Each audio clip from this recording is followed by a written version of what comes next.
생일 축하합니다. 사랑하는 가족들의 생일 축하합니다.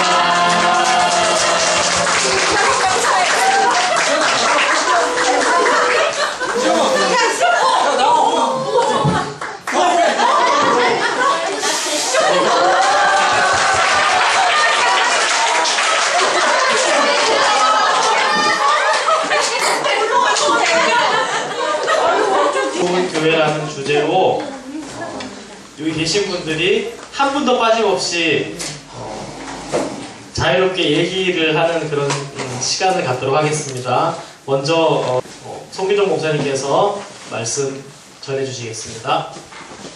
오늘 하고 싶은 말이 거기 여호와가 계시도다 라는 말씀을 나누고 싶어요.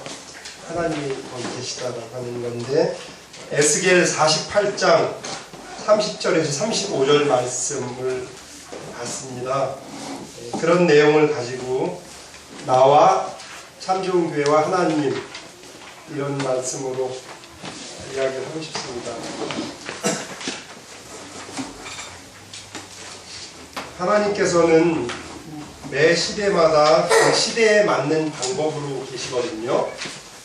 예를 들면은 30년 전에는 30년 전에 맞는 방법으로 하나님은 계시고 100년 전에는 100년 전에 맞는 방법으로 하나님께서 우리와 함께 계시는데 문제는 지금 2013년에 하나님께서는 2013년에 맞는 방법으로 계시는데 우리가 2013년에 맞는 방법으로 있는가 이런 걸 우리가 생각해 봐야 될 것 같아요. 근데 그러지 못할 때 교회가 하나님께서 존재하는 방법으로 존재하지 못할 때 교회는 항상 개혁의 그런 문제 앞에 놓이게 되거든요. 우리가 만약에 하나님께서 원하시는 방법으로 존재하지 않는다면 우리 교회는 개혁이 또 있어야 될 것 같고 그럴 때 원치 않게 하나님께서 조각하실 때 아픔도 있을 것 같고 불편함도 있을 수 있는데 그런 문제를 한번 우리가 심각하게 생각을 해봐야 될 것 같아요. 근데 왜 이게 중요하냐면 사람들이 그냥 지내면 좋지 뭘 무슨 개혁을 하고 그냥 뭐 좋잖아. 근데 그렇지가 않아요. 그러다가 결국은 도태되고 계속해서 과거에 흐르는 저주 속에 우리가 빠지게 되거든요. 그런 문제를 우리가 보면서 과연 우리는 지금 2013년에 맞는 방법으로 교회가 존재하고 있는가 이걸 계속 생각해야 돼요.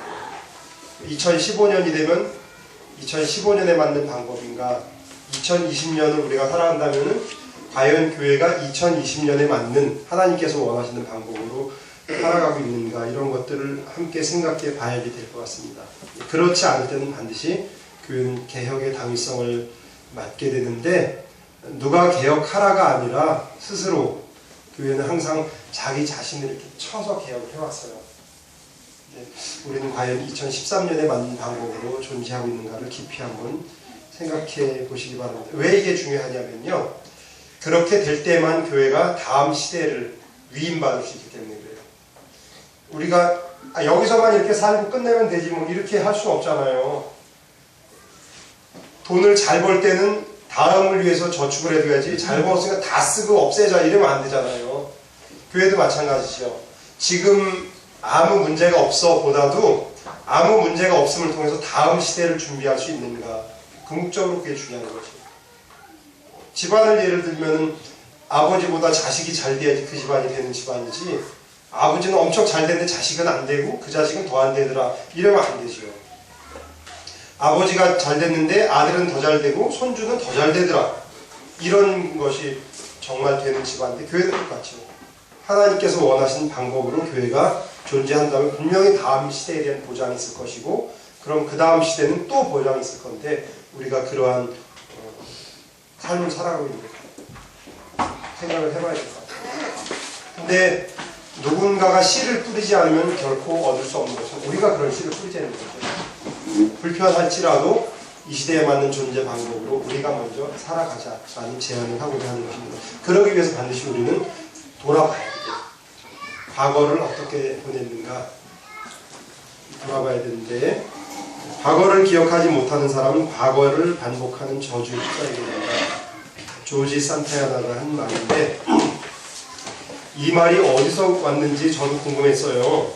근데 이 말이 홀로코스트 박물관 위에 이렇게 딱 걸려있는 말이 하더라고요. 이게 독일 사람들이 2차 대전 때 나치 독일 군들이 유대인을 엄청나게 많이 죽였잖아요. 지금도 그걸 기념해서 박물관을 만들어가지고 이런 실수를 반복하지 말자 했는데, 그 위에 이 조지 산타야나라는 사람이니까, 그것처럼 우리가 지난 날을 돌아보지 않으면 계속해서 또 타성에 젖어서 실수를 반복하고 그것이 실수인 줄도 모르고 살아가는데, 우리가 교회 안에서도 반드시 과거를 돌아볼 그런 필요가 있을 것 같습니다. 그리고 우리의 과거를 어떻게 내가 보고 있는가, 우리의 과거가 어떻다라는 것은 결국은 미래에 대한 우리의 그림일 수 있고, 미래에 대한 우리의 또한 또 다른 그런 형상일 수 있습니다. 과거를 제대로 우리가 보지 못한다면 미래도 보지 못할 것이다 라는 것을 생각해 보면서 한번 과거를 돌아보시기 바랍니다.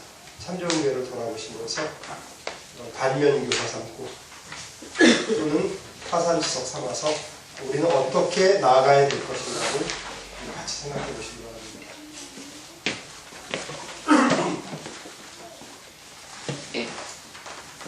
예, 나와 참 좋은 교회, 여기 적어놓은 것은 참 좋은 교회가 창립되기 전 교회 개척 그 어간에 이지숙 집사님이 글을 써서 보내주신 내용이거든요.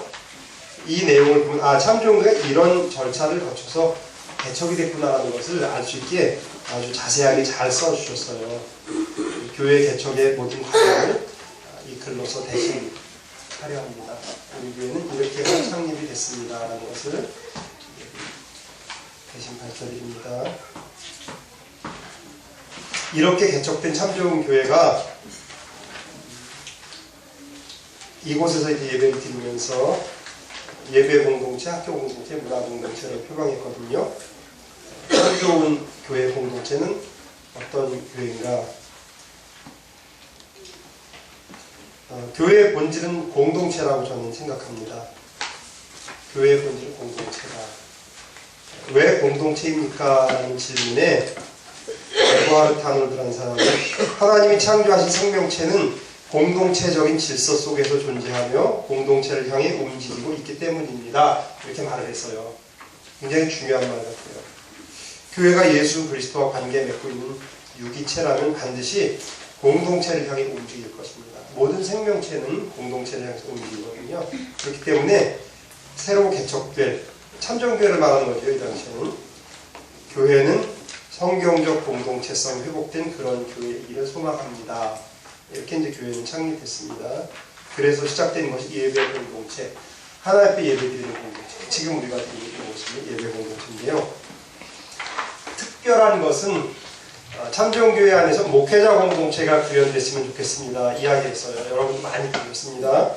목회자 공동체라고 하는 것은 꼭 목사, 전도사님들만을 이렇게 이야기하는 게 아니에요. 그런 공동체를 말하는 것이 아니라 누구든지 하나님 앞에서 전적으로 마음을 다해서 하나님께 드리고 싶은 그런 사람들은 목회자 공동체라고 우리가 이름하자, 목회자 그룹으로 보자 라고 이야기했습니다.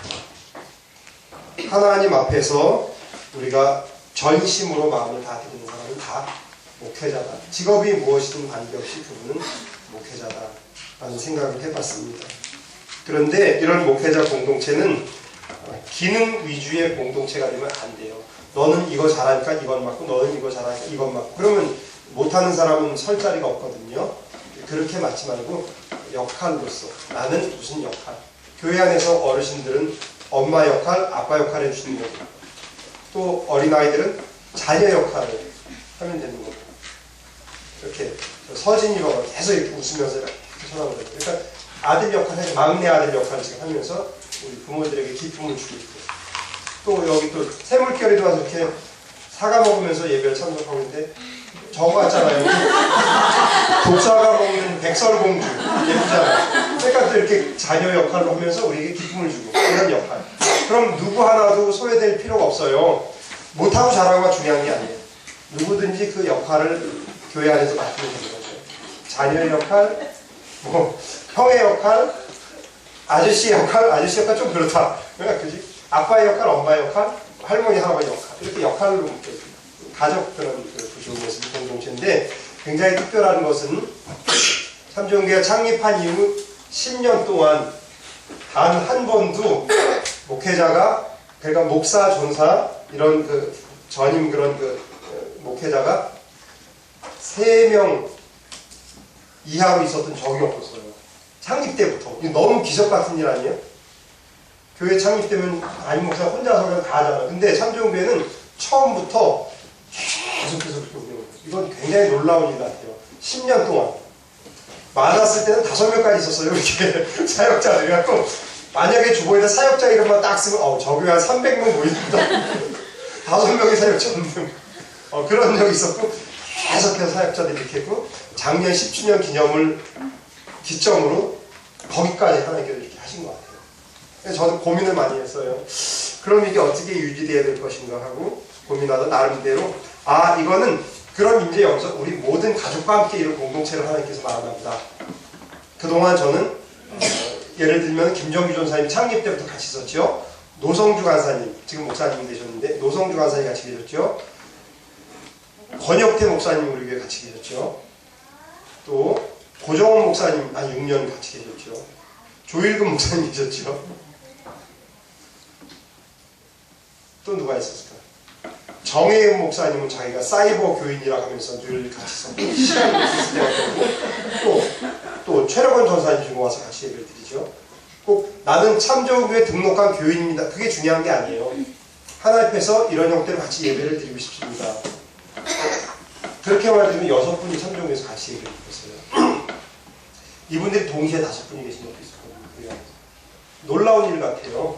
굉장히 저도 독특한 그런 그 형태를 놀랬는데 작년을 기점으로 이게 이제 사역자분들이 당신 사역을 준비한다고 다 이렇게 나가시면서 그러면 어떻게 하는 걸까? 목회자 공동체가 뭘까? 하는데 처음 이야기했던 것처럼 우리들이 이룰 공동체를 말하는 것이다라는 생각을 했습니다.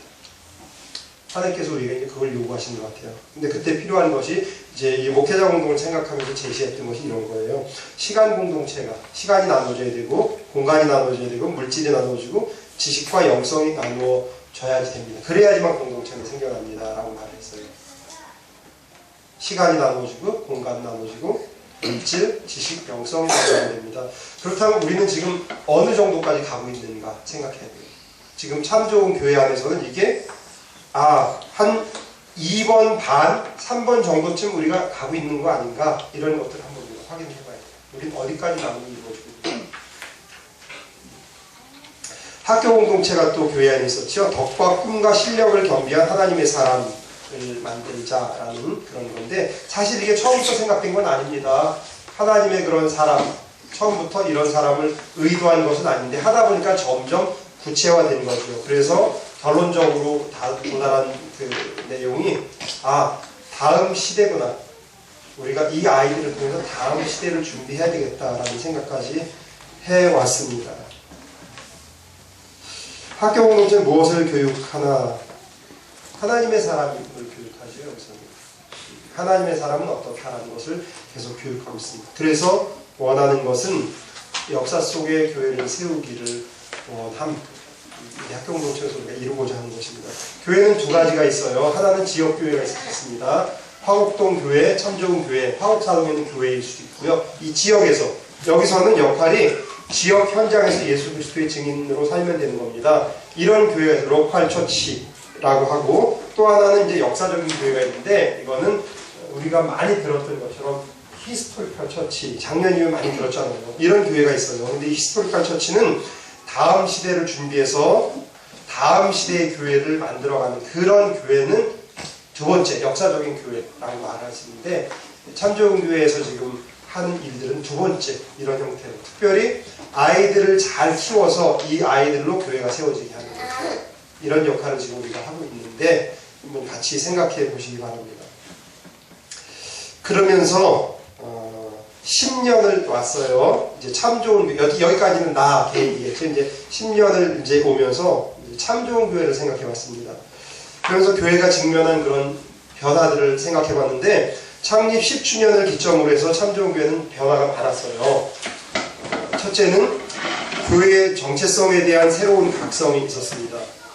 개인적으로는 2010년부터 시작된 거거든요. 이게 2010년 가을부터 8월 이후부터 계속해서 교회의 정체성에 대해서 고민을 하게 됐습니다. 그리고 2011년 하나님과 동행하면서 참 좋은 교회의 정체성에 대해서 새로운 인식을 하게 됐습니다. 교회가 무엇일까를 고민하고, 그 다음에는 참 좋은 교회는 무엇일까를 고민하는데, 그동안 뜻을 버리지 않으면 주께서 이루십니다라는 것을 계속 말씀드렸습니다. 레바로 저는 알았고 말씀드렸는데, 하나님께서 작년에 말씀하시기를, 재작년이죠. 그러니까 2011년 12월 달에 뜻을 또 다시 물으신 거죠. 뜻을 버리지 않으면 주께서 이루신다라고 말했는데, 그 뜻이 어떤 뜻인가라고 묻게 하시고, 그 다음에 뜻이 같지 않으면 동행할 수 없겠다라는 것을 알려주신 거죠. 그래서 우리에게 시급한 것은 뜻을 맞추는 거다 라는 생각을 이제 그때 같이 하고 물어본 겁니다. 뜻을 과연 맞출 수 있을까? 우리가 뜻을 맞출 수 있을까? 그런 과정에서 뜻은 같이 맞출 수 없어요. 그러면은 그럼 다른 뜻을 가지고 가면 됩니다 라는 이야기도 나왔고, 이 뜻에 대한 참 좋은 교회 정체성에 대한 질문을 하게 됐습니다. 그리고 뜻 맞춤을 고민하게 됐죠. 그런 후에 2012년 10주년 교회 창립 주일 말씀 사경회를 통해서 이제 많은 변화가 있었고, 그 이후에 학교 공동체 정체성을 다시 한번 확인하게 됐고, 그런 과정에서 교회 성도 수의 감소, 학교 공동체 학생의 감소, 학교 공동체는 인원이 절반으로 줄어들었고, 교회 그 성도는 한 5분의 2 정도? 토탈. 그 정도로 이제 축소가 됐습니다. 그렇다면 이런 변화를 과연 우리가 어떻게 해석할 것인가? 아까 권나영 집사님 말씀 나눠주실 때 이 문제를 굉장히 고민하신 흔적이 역력해요. 분명히 말씀 사경회 때 우리가 은혜를 경험했으면 부흥해야 되는데 이게 이상하다 이거죠. 전교인적으로 전부 다 마음이 뜨거워졌다고 했는데, 문제는 교회 안에 분란이 생기고 문제가 드러나고 오히려 성도가 감소하고, 이 문제를 과연 우리가 어떻게 해석해야 되느냐? 사단의 역사냐 아니면 성령의 역사냐? 이런 혼란 때문에 우리가 굉장히 어려워했어요. 1년간 어려워했습니다.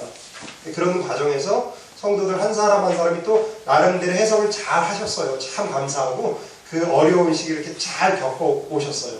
그것을 참 잘하셨다고 칭찬해드리고 싶고 감사하다라는 말씀을 또 전하고 싶습니다.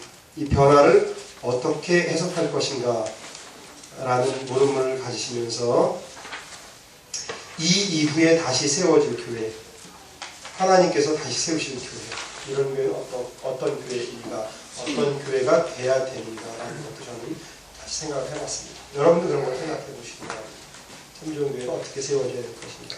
그 다음에 이제 하나님에 대해서, 참 좋은 교회 하나님에 의해 세워질 참 좋은 교회의 모형은 분명히 다음 시대를 준비하는 교회가 돼야 돼요. 우리끼리 잘 먹고 잘 사는 교회 이러면 안 돼요.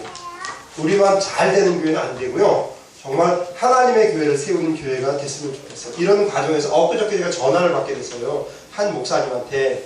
그리고 카카오톡 문자를 받게 됐어요. 요 바로 옆에 사는 목사님한테 전화를 받았거든요.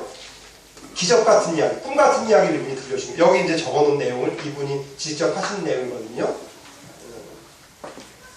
사례를 제가 소개했는데, 교회가 교회를 개척하는 모델, 이렇게 성결신문에 이제 소개가 된 거예요. 교회 개척하신 분은 찾습니다. 지역은 경기 동지방 성남중앙교회. 보증금 6천만원, 성국 일체 및 시설 모든 거 3천만원. 모란역과 태평역 사이에 있는 그런 위치한 교회입니다. 제 경험상 개인이 교회를 개척하는 것은 어렵습니다. 목회를 하다 보니까 교회가 교회를 개척하는 것이 좋다는 생각이 들었습니다. 비록 우리 교회가 개척교회지만 정말 교회를 또 개척하는 마음으로 후임 개척자에게 모든 것을 무상으로 드리겠습니다. 모든 권리는 주님께 있습니다. 주님의 지상명령의 복음을 전하며 그 그리스도의 몸을 세워보고자 헌신하는 분 연락 주십시오. 손영삼 선교사. 이런 광고가 이제 신문에 난 거예요. 저는 몰랐죠. 근데 이 교회를 이제 가게 된 목사님이 저한테 전화를 주신 거예요. 저희 감찰내에 있는 목사님이거든요. 근데 지난주인가 1월 24일 날 이 목사님들랑 같이 대부도로 여행을 갔어요. 이렇게 회식을 하러 갔어. 1년에 몇 차례씩 이렇게 모임이 있는데 잘 못 모여갖고 차일피일 미루다가 이번에 이제 모임을 갔는데 거기서 이분이 뜬금없이 이러는 거예요. 1억이 생기면 제가 목사님들 식사를 한번 대접하겠습니다. 뜬금없이 그런 얘기를 하셨어요, 목사님이. 그래갖고 무슨 좋은 일 있어요? 집 팔렸어요? 뭐 땅 한 개 있어요? 이래 그냥 무슨 내용인지 모르니까 이런 일이 결정되기 전입니다. 근데 이분이 1억 생기면은 식사 한번 대접할게 이렇게 말씀하셨어요. 그냥 하시나 보다. 근데 전화가 왔어요, 며칠 전에. 1억이 생겼어요. 그래서 그 사연을 쭉 인터넷에 이분이 올려놓고 이제 제가 들었는데 그러는 거예요. 지난해 12월 31일 날 송구영신 예배를 드리는데 그분이 어디서 예배를 드리냐면 교회가 없었고 가정에서 예배를 드리셨어요. 2년간. 교회를 개척했는데 너무 어려워가지고 월세를 낼 수가 없는 처지가 돼서 교회를 이제 철수하고 집에서 예배를 드리는 거죠. 근데 목회자가 이렇게 그 실패 경험을 가지고 집에서 있을 때 굉장히 위축이 되는데 그러면은 아내로부터도 자식들로부터도 이렇게 눈총을 받게 자기 본인이 그러겠죠. 이렇게 했는데 이분이 느닷없이 송구영신 예배를 가족끼리 아내하고 아들, 딸 이렇게 모여서 예배를 드리는데 갑자기 거기서 그랬대요. 하나님이 나에게 1억을 주신대. 그러니까 애들이 아빠가 드디어 이상해지기 시작했구나. 그런 눈초리를 쳐도. 그래서 아내가 올 때가 됐구나. 여보 그만하세요. 이제 됐어요. 그만하세요. 너무 듣기 싫은 거야. 맨날 이렇게 하나님이 하신대 하나님이 하신대 너무 듣기 싫지요. 그러니까 이 아내 되시는 분 사모님이 됐어요. 어디 가서 그런 얘기를 하지 마세요. 창피해 죽겠어요. 이런 거야. 근데 이분이 하나님 나에게 1억을 주신다고 말씀하셨어. 이렇게 얘기하고 자꾸. 근데 1억은커녕 뭐 전혀 그게 없어. 근데 이런 광고를 그 후에 보게 된 거예요. 그래서 여기 지원했어요. 지원을 했는데 여러 사람들이 광고를 보고 지원을 한 거예요. 여러 가지를 그 교회에서 검토를 했는데 3분이 뽑힌 거야. 그 중에 최종 선발 3분이 남게 됐어요. 근데 3분을 어떻게 할까 고민을 하다가 그 교회에서 성경의 전통대로 제비를 뽑자. 그래서 제비를 딱 본 이 목사님이 딱 된 거예요. 그러고 나니까 이분이 보증금, 우리 교회 여기 임대 보증금 4천만 원이거든요. 우리가 교회가 부흥해서 옮길 때 이거 그냥 후임자에게 주고 가겠다는 얘기예요. 보증금 안 빼갖고 가고. 그리고 있는 시설 모든 걸 다 드리고 2년 동안 매달 100만 원씩 생활비를 지원해 드리겠습니다. 이런 조건으로. 저도 이런 케이스는 듣지를 못했어요. 너무너무 성경적인 방법인데 듣지 못했어요. 이 사연들을 이분이 저한테 쭉 이야기하는 당사자가. 그래서 저도 정말 이거 할렐루야입니다. 하나님이 살아계십니다. 같이 이렇게 기뻐했어요. 그러면서 또 문자를 계속 보내죠. 저하고 가까운 문자니까. 다음 주에 국민일보에서 이걸 소개한대요. 취재 이제 와가지고. 그러면서 하나님이 살아계셔요. 그 말을 들으면서 맞아, 이게 성경의 방법이야. 교회가 교회를 개척해야지 돼. 우리가 늘 같이 이야기했던 것처럼 개인이 개척하면 안 돼요. 교회가 교회를 개척하는 게 맞아요. 예루살렘 교회가 안디옥 교회를 개척했고 안디옥 교회가 빌립보 교회, 데살로니가 교회, 갈라디아 교회 이걸 다 개척했지 바울이 개척한 게 아니에요. 근데 문제는 이 교회가 그럼 큰 교회냐? 창립된 지 1년 조금 넘은 교회라는 것이요. 60명 성도. 우리가 모였던 그 정도 인원인데 거기에서 1억의 재산권을 포기하고 매년 100만 원씩 자기네들도 먹고 살기 어렵거든요. 이전하는 교회 임대료가 400만 원이래요.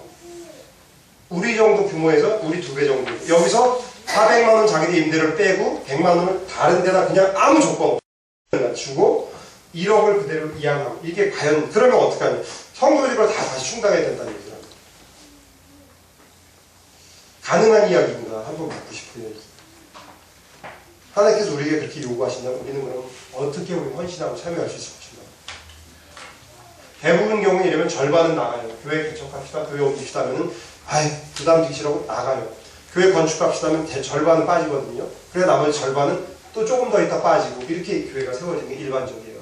근데 거기가 개척교회가 1년 8개월 된 개척교회가 교회를 개척하면서 아 이게 성경적 방법이다. 우리가 지금 하는 게 이거구나라는 생각을 했어요. 우리가 이 아이들을 잘 키워놓으면 쟤들이 교회구나.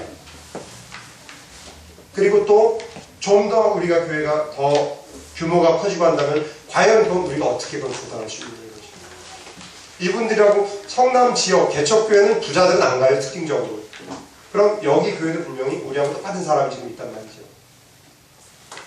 이 뒷부분에는 또 자세한 기사가 이제 기록됐는데 그렇게 합시다 하니까 절반의 성도는 그래도 보증금은 가지고 가야죠. 가지고 가야지. 그래야지 어찌 집을. 이걸 다 포기하면 성도들이 다시 그럼 내주십시오라는 건데 1억이면 성도들이 1,000만 원씩 내주십시오. 이건데 이게 수용이 되냐 이거예요. 근데 여러 그런 시간을 지난 다음에 성도들이 만장일치로 그게 성경의 뜻입니다. 이렇게 했다는 거죠. 이러면서 아 이런 모델이 있었구나라는 것을 들으면서 우리가 앞으로 세워야 될 교회가 이런 교회다. 우리가 20년 됐을 때 세워야 될 교회는 이런 교회구나. 그때 되면 주영이가, 경혜가, 서진이가, 태물결이가, 승유가, 종찬이가, 또 혜유미가, 정원이, 시연이가 이런 아이들이 교회가 될 텐데 지원이가 아 그럼 우리가 그런 교회를 세워야 되겠구나. 그러기 위해서 우리는 과연 얼마나 더 헌신할 수 있는가, 참여할 수 있는가. 이걸 직접적으로 우리 개인에게 물어야 돼요. 성령께서 우리가 물을 때 정직하게 우리가 주님 앞에 고백을 해야 될 거라는 생각을 해봤습니다. 이런 그 교회 모델들을 소개했습니다. 우리가 세울 교회, 살아있는 교회는 분명히 교회 자체가 생명을 낳기 때문에 교회가 교회를 만듭니다. 에스겔에서 마지막 부분은 땅을 회복시키고 성전을 세우는 하나님의 그런 역사로서 끝이 나요. 앞에 있는 말씀이 그런 내용이거든요. 여러분 아는 것처럼 마른 뼈가 살아나는 역사가 에스겔에 소개되지요. 그래서 40장 이후부터는 성전의 구조가 소개돼요. 쭉 이런 내용들이 이제 소개가 되는데 성전 문지방에서 물이 흘러나왔다고 해요. 그 물이 처음에는 우리의 발목을 거치고 그 다음에 무릎까지 거치고 그 다음에 가슴까지 거치고 그 다음에는 너무 깊어서 헤엄칠 만큼 깊은 물이 흘러나왔다. 이거는 성령을 말해요. 성령. 그래갖고 성령이 흘러가 강으로 흘러가고 그 다음에 바다로 흘러가고 대해로 흘러가거든요. 근데 이 물이 가서 닿는 곳마다 모든 적에 생명이 다 살아났다라고 에스겔에 말하고 있어요. 우리가 꿈꿔야 될 꿈이 그건데 근데 안타깝게도 이 물이 닿는 곳마다 모든 죽은 생명이 살아나는데 안 살아나는 곳이 있어요. 갯벌은 살아나지가 않고 그리고 또 갯벌이 여기서 안 살아나고 그 다음에 안 살아나는 지역이 또 어디죠? 네, 여기서 갑자기 지금 생각이 안 나요. 갯벌이 살아나지 않고 진벌이 살아나지 않고 그곳에는 그냥 소금기만 가득한 곳이에요. 하나님의 성령께서 우리를 만질 때 아픔이 있겠지요. 근데 그러는 과정을 통해서 분명 우리 살아날 겁니다. 그런데 그러는 과정에 살지 못할 수도 있어요. 중요한 것은 살아난 자를 통해서 하나님께서 성전을 세우시는데 쭉 그런 과정을 통해서 결국은 하나님께서 하신 일이 뭐냐면 여호와 삼마라고 하더라라고 에스겔이 끝나요. 여호와 삼마는 거기 여호와가 계시도다라는 말이에요. 하나님께서 이스라엘을 회복시키면서 가장 먼저 성전을 회복시키셔요. 하나님께 예배할 성전을 계속 회복시키시는데 그 다음에 하나님께서 성전을 다 회복시키신 다음에 그곳에 여호와가 계시도다라고 말씀하시고 에스겔은 이상이 끝나요. 결국은 하나님께서는 당신이 거할 그곳을 당신이 직접 만드신다는 얘기죠. 사람의 손에 의탁하지 않아요. 우리가 성막을 같이 볼 때도 마찬가지입니다. 하나님께서 직접 당신이 거할 곳을 만드셨는데 참 좋은 교회가 하나님이 거할 곳이다 라고 한다면 하나님이 이 교회를 직접 만드실 것이고 그렇지 않다면 우리 손에 위탁하겠죠. 그러나 저는 참 좋은 교회가 하나님께서 만드신 교회라고 믿어요. 왜냐하면은 1년 동안 그리고 지난날 동안 하나님께서 우리에게 보여주신 표적이 너무 많아. 저도 경험한 게 많고 우리 성도들이 경험한 표적들이 너무 많아요. 심지어 이 정도 표적이면은 안 믿는 사람도 다 믿겠어요.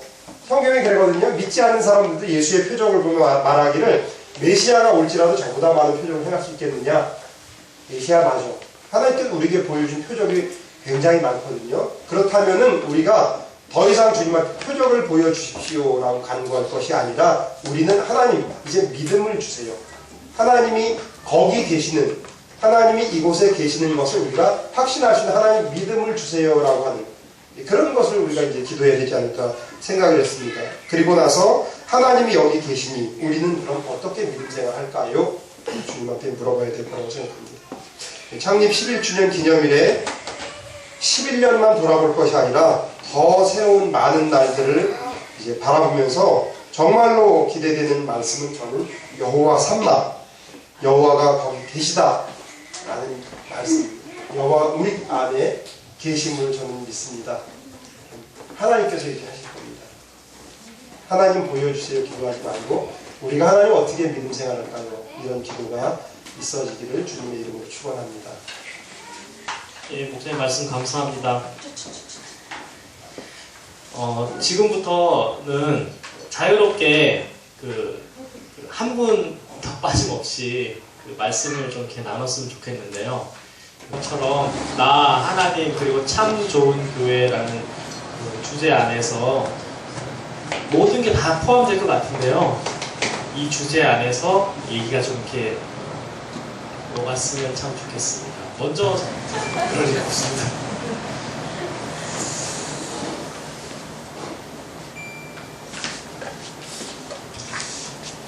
늦은 저녁 시간에 문자를 보고서 무슨 이야기를 할 것인가. 게다가 조건이 3분 이렇게. 주제가 무엇인가. 과연 내가 3분을 맞출 수 있을까? 왜 나는 3분을 고민하고 있습니다. 한참 하면서.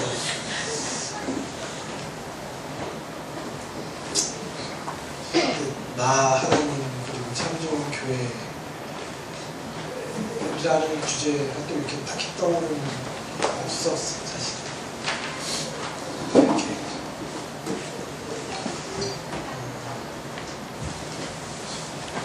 잠깐 좀 이렇게 잠깐이지만 좀 생각을 깊게 한번 해봤는데 지금 제가 떠오르는 이야기를 해야겠다. 지금 바로 생각해서 얘기한다는 게 아니고 최근에 제가 가지고 있는 생각들을 이야기해야겠다. 들어서 3분을 맞추기 간단하게 단어만 딱 적었는데요. 첫 번째 제가 생각한 거는 성장이라는 단어. 저는 스스로 항상 주장하듯이 저는 굉장히 평범하다고 생각을 하거든요. 저보고 평범하다고 얘기한 사람은 아무도 못 봤어요. 하다못해 저희 아버지도 저한테 야 너 참 특이하다 이렇게 말씀하시니까. 근데 예전에 제가 처음에 여기 왔을 때 모습을 생각해 보면 지금보다도 훨씬 더 거칠었다, 뭐가 많이 나 있었던 것 같고 더 어떻게 가야 될지 이렇게 그런 거에 대해서 잘 몰랐던 것 같고 뭔가 이렇게 항상 전투력이 항상 가득 차 있고 물론 지금도 전투력은 좋죠. 그때 그랬었는데 그 방향이 제가 참 좋은 교회에서 참 좋은 교회를 받아들이면서 많이 변하게 됐던 것 같고 다행히 그 변하는 모습이 조금은 덜 이상한 모습으로 계속 가고 있다라는 생각을 하게 됐구나. 그러면서 제가 처음에 여기 왔을 때 제가 했던 것들이 계속 질문하는 거예요. 이건지 아닌지 확실하지는 않겠지만 뭐 모르겠다. 뭐 이런 식의 항상 이야기를 했었던 것 같고 근데 요즘에 제가 고민하는 걸 보면 그게 아니라 모르겠다라고 고민하고 있는 게 아니라 어떻게 하면 잘 갈 수 있을까를 고민하는 것 같아요. 고민하는 건 마찬가지 같은데 고민하는 주제거리가 바뀌었다는 거. 저는 그거를 제 개인적으로 표현하면 성장이라고 표현하고 싶고 재밌는 거는 제가 고민하는 거에 맞춰서 참 좋은 교회에도 제가 고민할 거리를 계속 만들어주는 것 같아요. 그게 뭐 나쁜 의미의 고민이 아니라, 그러니까 저도 성장을 하고 참 좋은 교회도 같이 성장을 하고 있구나라는 생각을 했었고요. 두 번째 거는 생각을 전환하게 되니까, 좀 어려운 말로 하면 패러다임의 전환, 이런 거죠. 특히 요즘 설교, 송 목사님 설교 말씀이 그런 게 많으신데, 주체가 누구인가? 이런 거에 대한, 내가 하는 게 내가 하는 건가? 아니면 나는 그냥, 그러니까 내가 하는 건가? 내가 사용되어지는 건가? 라는 거에 대한 그런 거. 그러니까 저는 개인적으로 굉장히 제가 강한 편이라서요. 내가 뭘 한다 이런 표현을 항상 많이 쓰거든요.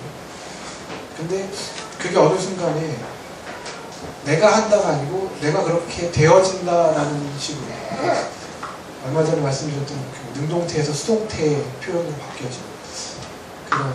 근데 그게 전반적으로 그 생각하는 사고 틀이 그런 식으로 바뀌고 있는 것 같아서, 이것도 크게 보면 성장 중에 하나긴 하지만 패러다임은 변화가 있다. 그리고 제가 패러다임이 변할 수 있게 참 좋은 교회가 거기에 맞춰서 같이 잘 하고 있다고 생각을 해봤고요. 마지막은 아이들인 것 같아요. 참 좋은 교회가 아이들을 키우기 위해서 열심히 하고 있지만 저도 그렇지 않을까. 내가 주인공이 아니라는 생각을 요즘에 조금씩 하고 있어요. 내가 주인공이 아니고 애들을 키우기 위한 엑스트라였구나 라는 생각을 조금씩 스스로 받아들일랑 말랑 하고 있어요. 지금. 굉장히 슬픈데요. 그렇게 변하고 있는 것 같고, 정원이 시연이만 그런 게 아니라 이 참 좋은 교회의 공동체를 같이 있는 우리 아이들, 그리고 앞으로 올 아이들, 그런 거에 대해서 더 많이 생각하게 되는 것 같고, 참 좋은 교회 때문에 하게 된 생각들인 것 같아요. 거기에 이제 제가 앞으로 이런 일들을 잘 할 수 있기 위해서는 한 가지만 딱 더 있었으면 좋겠다는 생각을 했는데, 내 스스로 나를 불쌍히 여기지 않기를 잘했으면 좋겠어요. 가끔은 많이 바뀌었는데, 그래도 어쩔 때 보면 스스로 되게 나를 불쌍히 여기고 있거든요. 아니면 꼭 누구한테라도 꼭 얘기를 해서 인정을 받고 싶어 한다던가, 이런 게 아직도 남아있는 것 같고, 그런 거에 대한 의식을 계속 털어내는 게 또 생각을 전환하는 방법인 것 같고, 그거를 잘할 수 있으면 앞에서 말했던 그런 것들도 더 잘할 수 있지 않을까 그런 생각을 해봤고, 저희가 이사를 올 때 교회 근처로 이사를 가야겠다 해서 집을 알아봤을 때 거짓말처럼, 무슨 영화 스토리처럼 집이 생기겠지라는 생각을 막연했거든요. 그랬는데 서진이 옆집이 비었다고 연락을 주셔가지고, 저 집이 우리 집 되면 정말이구나, 이건 영화 스토리가 내 삶이다 이랬는데 정말 그 집에 들어갔어요. 제가. 그러니까 저는 지금 영화처럼 살고 있는데요, 나머지 제 인생도 그렇게 될 거라고 저는 믿고, 물론 주연에서 엑스트라를 바뀌긴 했지만 그게 별로 중요하지 않다라는 게 최근 들어온 생각이고, 앞으로도 그런 일을 계속 잘해 나갔으면 좋겠다라는 그런 생각을 했습니다. 이 주제에 대해서 생각을 했을 때, 여전히 3분은 한 30분 한 것 같아요.